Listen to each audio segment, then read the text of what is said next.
Join me as I dive into the numbers and try to make sense of the record voter turnout in key states for the 2024 election. The 2024 election is shaping up to be one for the history books, and today I want to talk about a development that has the potential to completely flip the script on what we thought we knew about voter engagement.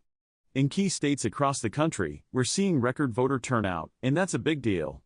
I mean, we're talking about numbers that are significantly higher than what we've seen in previous elections, and that's got a lot of people wondering what's driving this surge in participation. In the past, we've seen time and time again how voter apathy can be a major obstacle to true democracy. Whether it's frustration with the political system, lack of education on the issues, or simply a sense of disconnection from the political process, there are a lot of reasons why people might not make it to the polls. And let's be real, in previous elections, we've seen some pretty dismal turnout rates. In 2016, for example, we saw a turnout rate of just around 55%. That's more than 40% of eligible voters staying home. But this time around, something seems different. Maybe it's the high stakes of the election, or maybe it's the growing sense of urgency around issues like healthcare, education, and the economy. Whatever the reason, we're seeing a level of engagement that's unprecedented in recent history. And I think that's something we should all be paying attention to, because it has the potential to completely upend the conventional wisdom about how this election is going to play out. Of course, there are still plenty of challenges facing voters, from voter suppression tactics to confusing registration processes. And we've seen time and time again how these obstacles can disproportionately affect marginalized communities. But despite these challenges, it's clear that something is driving people to get out and make their voices heard. So what's behind this surge in voter turnout? Well, one factor is certainly the changes we've seen in voter registration processes.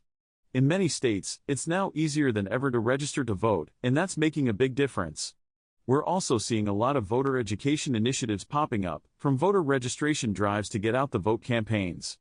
And of course, there's the current political climate, which is undoubtedly fueling a sense of urgency and engagement among voters. Another factor is the growing awareness around voter suppression tactics. We've seen in recent years how laws aimed at restricting voting rights have been passed in states across the country, and that's had a galvanizing effect on many voters. People are realizing that their right to vote is under threat, and they're fighting back. We're also seeing a growing sense of political awareness and engagement among younger voters, who are increasingly recognizing the power of their vote. And let's not forget the role of social media, which is making it easier than ever to stay informed and get involved in the political process. So what do these numbers tell us about the state of the election?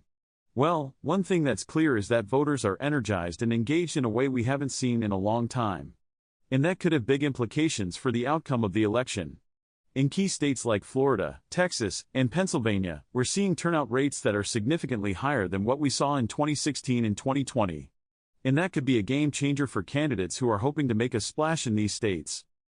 Of course, there's still a lot of uncertainty ahead, and we'll have to wait and see how these numbers play out in the weeks and months to come.